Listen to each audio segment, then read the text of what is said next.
अल्हम्दुलिल्लाहि रब्बिल आलमीन वस्सलातु वस्सलामु अला सय्यदिल अंबिया वल मुरसलीन मुहम्मदिन व अला आलिहि व सहाबिहि अजमईन अम्मा बाद फ़अऊज़ु बिल्लाहि मिनश शैतानिर रजीम बिस्मिल्लाहिर रहमानिर रहीम इन्नल लज़ीना यग़ुज़्ज़ूना अस्वातहुम इंद रसूलिल्लाहि फ़उलाइकल्लज़ीना इम्तहनल्लाहु क़ुलूबहुम लित्तक़वा व लहुम मग़फ़िरतुन व अज्रुन अज़ीम। व क़ाल नबी सल्लल्लाहु अलैहि वसल्लम असहाबी कन्नुजूम बिअय्यिहिम इक़्तदैतुम इह्तदैतुम औ कमा क़ाल सल्लल्लाहु अलैहि वसल्लम। गुज़श्ता जुमा से पहले वाले जुमा को मैंने सहाबा रज़ियल्लाहु ताला अन्हुम ख़ास तौर से हज़रत अमीर मुआविया रज़ियल्लाहु ताला अन्हुम की शान व मनक़बत बयान फरमाई थी, और वो भी ज़रूरी था इसलिए कि इस वक्त सहाबा की शान में ख़ास तौर से सैयदना अमीरुल मुआविया रज़ियल्लाहु ताला अन्हु को जिस तरह निशाना बनाया जा रहा है और हद पार कर चुके हैं, उसका ये फ़र्ज़ और तकाज़ा बनता है कि हम उस अज़ीमुल मर्तबा सहाबी रसूल की शान में गुमराही से बचाने के लिए उनके फ़ज़ाइल वगैरह बयान करें। आज फिर दिल कह रहा था कि अज़मत सहाबा ही को हम अपना मौजू बनाएं, और इसमें हम इसलिए ज़रूरी है हमारे लिए कि अल्लाह ताला ने सहाबा को हमारे ईमान के लिए मेयार बनाया है, यानी पैमाना बनाया कि सहाबा के ईमान जैसा जब हमारा ईमान होगा तभी अल्लाह ताला के यहाँ वो मकबूल होगा। खोट से पाक अल्लाह की अज़मत, वहदानियत, उलूहियत पर बेलोच ईमान होना चाहिए, और रसूलुल्लाह सल्लल्लाहु अलैहि वसल्लम की इताअत का अमली जज्बा होना चाहिए, और रसूल कायनात फ़ख्र मौजूदात मोहम्मद अरबी सल्लल्लाहु अलैहि वसल्लम से दिली बेइंतहा मोहब्बत होनी चाहिए, ऐसी मोहब्बत जो तमाम लोगों की मोहब्बत पर गालिब आ जाए। और चूँकि आवाम के दरमियान सहाबा रज़ियल्लाहु ताला अन्हुम अजमईन की बातें कम होती हैं, और हम आवाम मुसलमानों के अंदर इतना एहसास नहीं है कि सहाबा रज़ियल्लाहु ताला अन्हुम हमारे कितने बड़े मोहसिन हैं। इस्लाम के किले की पूरी बुनियाद रसूलुल्लाह सल्लल्लाहु अलैहि वसल्लम ने जो डाली थी, उसकी रखवाले और उसको मुस्तहकम करने वाले और इस्लाम का किला तामीर करके उसको महफूज करने वाले ये सहाबा ही थे, और सहाबा के ज़रिए ही अल्लाह ताला ने दीन इस्लाम को पूरी दुनिया में फैलाया। सहाबा के ज़रिए ही अल्लाह रब्बुल इज़्ज़त ने वही इलाही किताब मुबीन कुरान मजीद को महफूज फरमाया, और उस पर अमल करा करके रसूलुल्लाह सल्लल्लाहु अलैहि वसल्लम के मिशन तबलीग और दावत को उन्होंने अमलन नाफिज भी किया और हमारे लिए एक नमूना बने।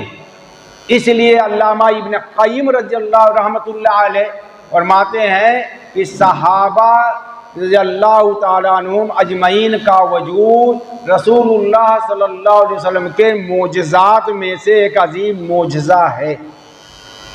किसी भी नबी को ऐसे मानने वाले नहीं मिले कि उन्होंने अपनी जान, अपना माल, अपना घर सब कुछ अल्लाह के लिए कुर्बान कर दिया, और रसूलुल्लाह सल्लल्लाहु अलैहि वसल्लम की मोहब्बत में सब कुछ निछावर और फिदा कर दिया, और एक नमूना बन के दिखा दिया कि इताअत इसको कहते हैं, इबादत इसको कहते हैं कि खुद अल्लाह रब्बुल इज़्ज़त उनकी इबादत की और उनके नमाजों की और उनकी मोहब्बत की तारीफ करता है। दिलों में ऐसा तकवा बसा, ऐसा ईमान रचा बसा उनके दिलों में कि वो सरापा ईमान में ढल गए। उनका चलना, उनका बोलना, उनका बैठना, उनका खाना, उनका गुफ्तगू करना, बीवी के साथ उनका ताल्लुक़ रखना, घर के मामलात में उनका दखल देना, बाहर के मामलात में उनका तिजारत करना, कारोबार करना, लेन देन करना पड़ोसियों के साथ, यानी ज़िंदगी के जितने भी लवाज़िमात हैं, अंदरून खाना हो या घर के बाहर के हों या सियासी हों या तिजारत से मुताल्लिक़ हो या कारोबार से मुताल्लिक़ हो या मामलात से मुताल्लिक़ हो, सहाबा रज़ियल्लाहु ताला अन्हुम की जमात ऐसी जमात थी जिनकी तरबियत खुद रसूल कायनात मोहम्मद अरबी सल्लल्लाहु अलैहि वसल्लम ने फरमाई थी और उनको ऐसा कामिल बना दिया था कि खुद रसूलुल्लाह फरमाते हैं बेअय्यहिम इक्तदैतुम इहतदैतुम, उनमें से जिनकी भी तुम पैरवी कर लोगे तुम राह पा जाओगे। यानी वो हमारे लिए नमूना हैं, मेयार हैं और आइडियल बना दिए गए हैं। ये है सहाबा की शान। हमको अपने हर अमल को, चाहे वो दुनिया से मुताल्लिक़ हो या दीन से मुताल्लिक़ हो, इबादत से मुताल्लिक़ हो या तिजारत से मुताल्लिक़ हो, मेहराब व मिंबर हो मस्जिद के या पार्लियामेंट का हाउस हो, कहीं भी हम किसी भी हालत में अपने आमाल को जब सहाबा के आमाल से परखेंगे और जांचेंगे और उसको देखेंगे और उसमें मुआजना करेंगे, जितनी मुनासिबत और जितनी मुवाफ़क़त और जितनी मुताबिकत हमारे अमल की सहाबा के अमल से होगी, उसी एतबार से हमारा ईमान सच्चा होगा। लेकिन अफसोस ये है कि हमारे उलमा और मुकर्रिरीन और अवाम को भी इख्तिलाफी बहसों में, इख्तिलाफी तकरीरों में बड़ा मज़ा आता है, जबकि सहाबा की मोहब्बत हर दिल में होना चाहिए। वो हमारे लिए नमूना है। आमनु कमा आमन अन्नास, ऐ लोगों, उस दौर के लोगों को और उसके बाद क़यामत तक के तमाम लोगों को अल्लाह ताला ने बताया कि ईमान ऐसा लाओ जैसा कि सहाबा ईमान ले आए। नास से मुराद उस वक्त मुखातब सहाबा की जमात को अल्लाह ताला ने बताया है कि ये लोग जो रसूलुल्लाह सल्लल्लाहु अलैहि वसल्लम पर ईमान लाने वाले हैं, उन जैसा ईमान जब तुम्हारा होगा तब तुम मुनाफिक नहीं रहोगे और तुम बद्दीन नहीं रहोगे। वरना दावा तो बहुत करने वाले थे और नबूवत पर ईमान का इजहार करके और नबूवत की बुनियाद खोदने वाले उस दौर में भी थे। मुनाफिकीन की एक जमात थी और आखिर तक 12-13 मुनाफिक रह गए थे। मरदू वल निफाक उनको कहा कि रसूल आप जानते नहीं हैं, लेकिन हम जानते, इतने घटे हुए हैं और इतने तपे हुए निफाक में कि आप उनको नहीं जानेंगे। हालांकि आप रसूल कायनात हैं, फ़हमो फ़िरासत आपकी सबसे आला है, लेकिन वो इतने घटे हुए और इतने तपे हुए और इतने मजे हुए हैं मुनाफिक कि आप नहीं जानेंगे उनके दिल में निफाक किस तरीके से छुपा है। नहनु नालम ला तालमहु, आप नहीं जानते, हम जानते हैं। ये आखिर तक रहे मुनाफिक। अल्लाह ताला ने उनका नाम ले लेकर रसूलुल्लाह सल्लल्लाहु अलैहि वसल्लम को बताया और आप सल्लल्लाहु अलैहि वसल्लम ने हज़रत हुज़ैफ़ा इब्नुल यमान रज़ियल्लाहु ताला अन्हु को उनके बारे में बताया कि ये देखते रहना, ये मुनाफिक है। तो असल मेयार हमारे लिए अमल का, ईमान का अल्लाह ताला ने सहाबा को बनाया है। लिहाजा उनकी तारीफ़ भी फरमाई कलाम पाक में, ताकि बाद में चल कर के कोई उनकी शान में गुस्ताखी करके अपना भरम न फैला सके और अपना क्या है अकीदा बद मुसलमानों में राइज न कर सके। उसके बावजूद भी लगे हुए हैं, कोशिशें कर रहे हैं, बकवास कर रहे हैं, बाद के लोगों के दिलों में उनकी शान में गुस्ताखी करके शकूक पैदा कर रहे हैं कि वो भी तो इंसान थे। भाई ठीक है, इंसान थे, कहाँ उनको कहा जा रहा कि इंसान नहीं थे।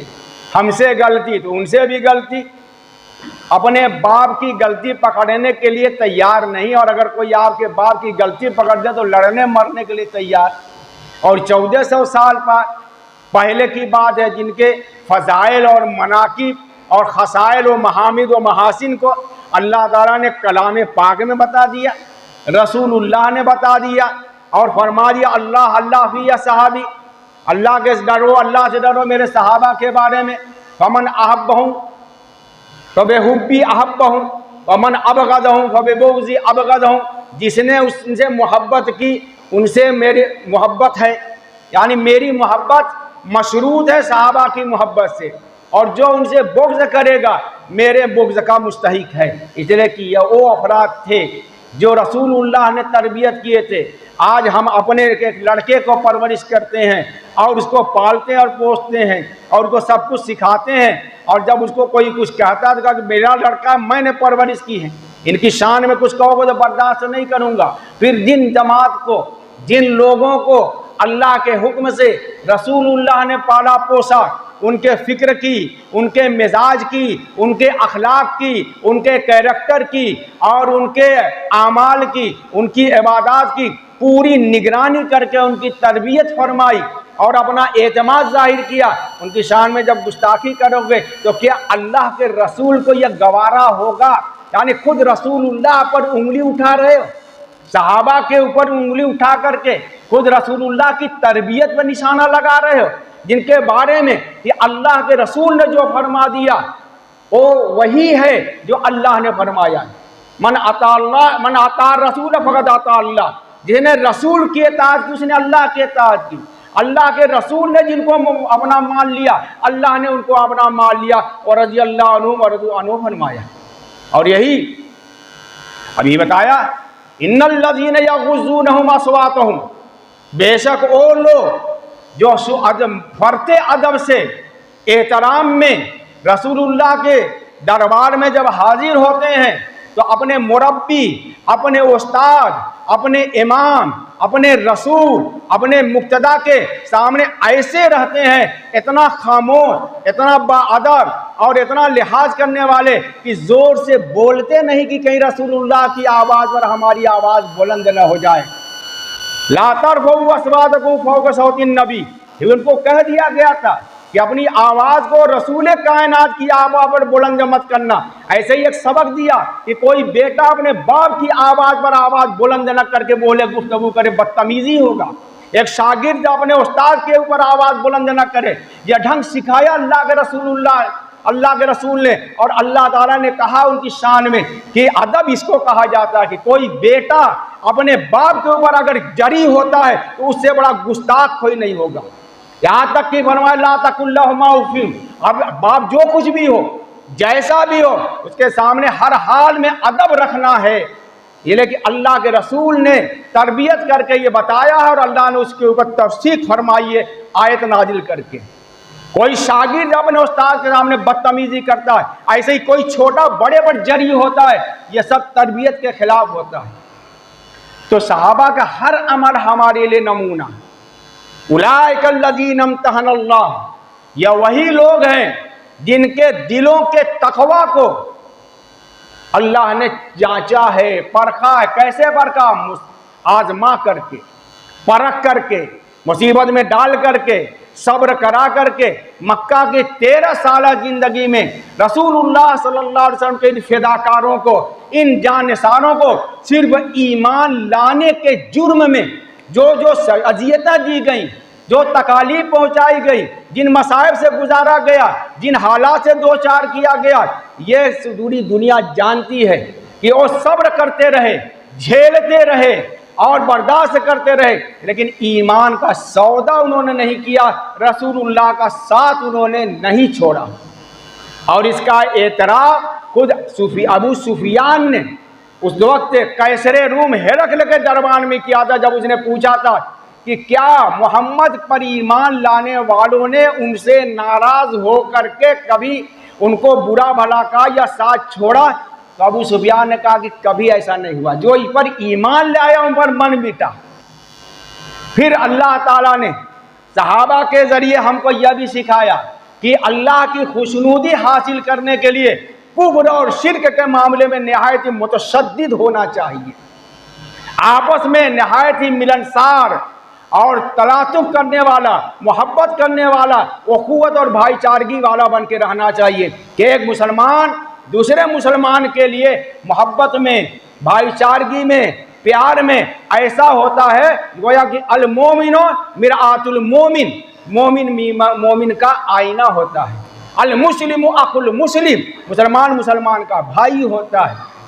तो ये इन्नमल मोमिनून इखवा फरमाया, यह सहाबा की शान थी कि उनको मियार बना करके वैसे ही याद अल्लाह ताला ने फरमाया मुहम्मदुर रसूलुल्लाह, मोहम्मद अल्लाह के रसूल हैं। पहले आपकी रिसालत का ऐलान किया जाए, उसके बाद आपके सहाबा के बारे में फरमाएगा वल्लज़ीन मआहू, जो रसूल के साथ हैं, ईमान के साथ इस्लाम ला करके उनके दामन से वाबस्ता हैं, उनकी तरबियत में हैं, वो अशिद्दाउ अलल कुफ्फार, इतने पक्के ईमान वाले हैं कि वो काफिरों पर बड़े सख्त हैं।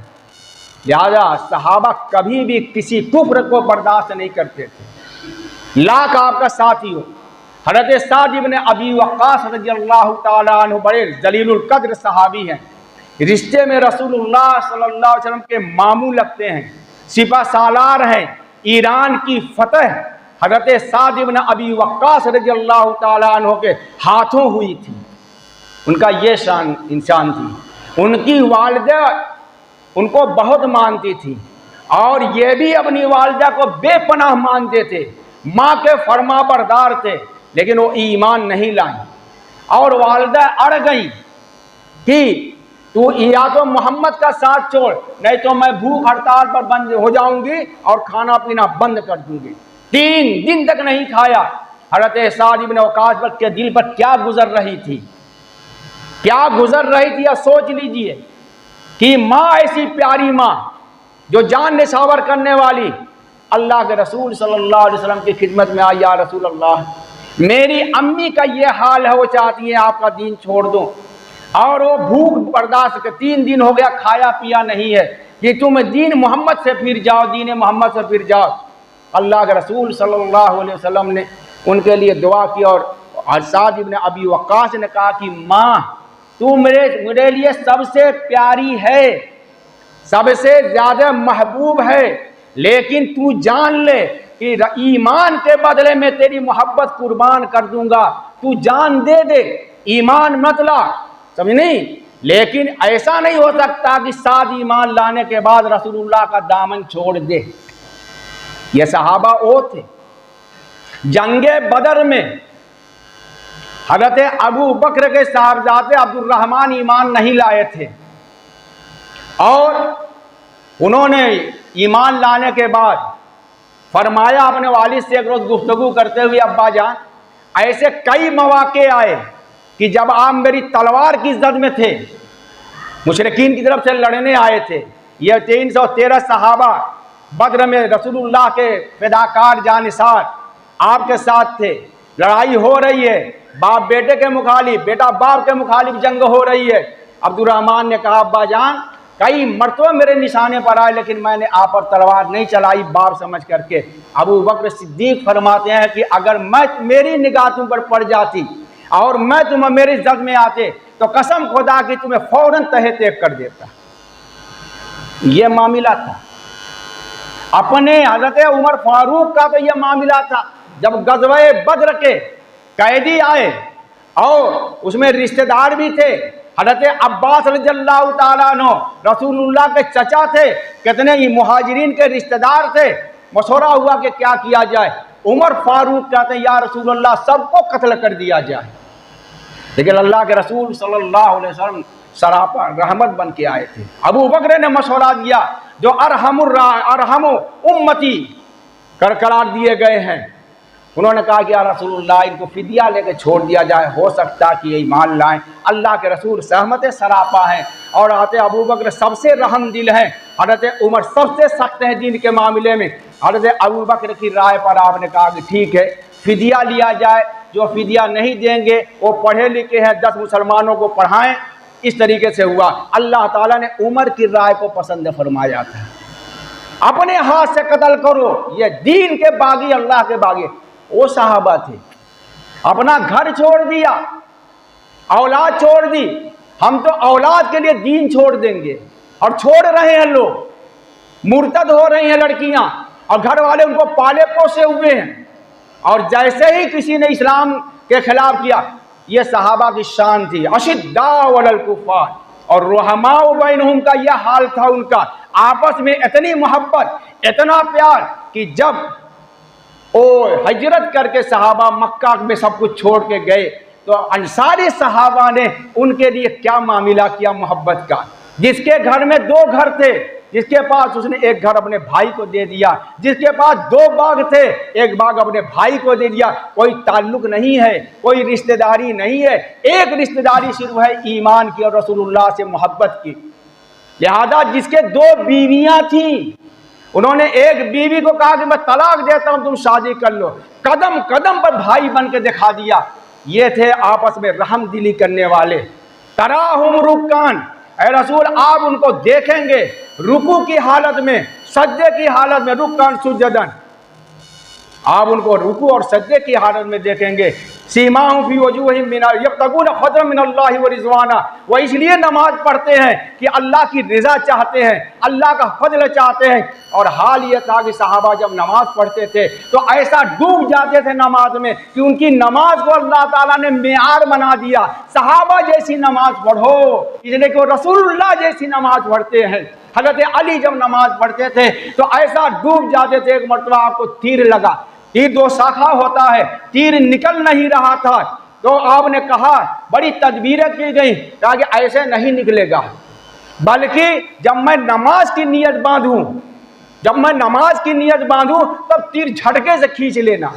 और ऐसे ही हुआ। हजरत अली ने जब नमाज की नियत बांधी, अल्लाह की याद में ऐसा डूब गए गोया कि अल्लाह से बातें कर रहे हैं, अल्लाह को देख रहे हैं। इधर तीर झटके से निकाला गया, बेपनाह तकलीफ होती है। हजरत अली ने नमाज पूरी की, सलाम फेरा, क्या हुआ भाई, वो तीर का क्या हुआ। इधर जो एक चूंटी काट ले तो भाग जाते हैं। हज़रत अबू तलहा अंसारी रज़ियल्लाहु ताला अन्हु बड़े ज़बरदस्त सहाबी हैं, बड़े मालदार थे। उनका बहुत बड़ा बाग था, 600 खजूरों का बाग, बड़ा फलदार। उसमें नफ़िल नमाज पढ़ रहे थे। और नमाज में हमारा हुक्म है कि तुम्हारी पूरी तवज्जो ऐसी होनी चाहिए कि वाबुदुल्लाह कान्नका तराह, अल्लाह की इबादत ऐसे करो जैसा कि तुम देख रहे हो। फ़इल्लम तकुन तराह फ़इन्नहु यराह, ये कैफियत होनी चाहिए। अरे अबू तलहा अंसारी का यह हाल था कि नमाज पढ़ते पढ़ते देखा कि एक परिंदा जो है वो फड़फड़ा रहा है। बाग इतना घना था कि उसको निकलने की जगह नहीं मिल रही है। थोड़ी देर के लिए उनका ध्यान उस परिंदे की तरफ चला गया, अल्लाह की तरफ से हट गया। इतना एहसास हुआ बाद में, अल्लाह अकबर, मेरी इबादत बार बार हो गई। रसूलुल्लाह के दरबार में आए और आने के कहा, या रसूलल्लाह, एक मेरे बाग ने, उसके अच्छे होने ने, उसके घने होने ने मेरी नमाज को खराब कर दिया। एक परिंदे का वाकया सुनाया। लिहाजा आए अल्लाह के रसूल, इतना कीमती बात मैं सिर्फ अल्लाह के लिए हवाले कर देता हूँ, वक़्फ करता हूँ, इसने मुझे रोका था। और हम तो अपनी नमाज में प्लान बनाते हैं, नमाज में प्रोग्राम बनाते हैं। क्या क्या मैं सुनाऊं सहाबा की शान को। घंटों का बयान होगा, घंटों की बातें होंगी, तब उनकी कुर्बानियां याद आएंगी, उनका ईमान समझ में आएगा, उनकी इबादत समझ में आएगी, उनका दीन समझ में आएगा। आज बस इसी कदर व आखिर दावाना अनिल हम्दुलिल्लाहि रब्बिल आलमीन।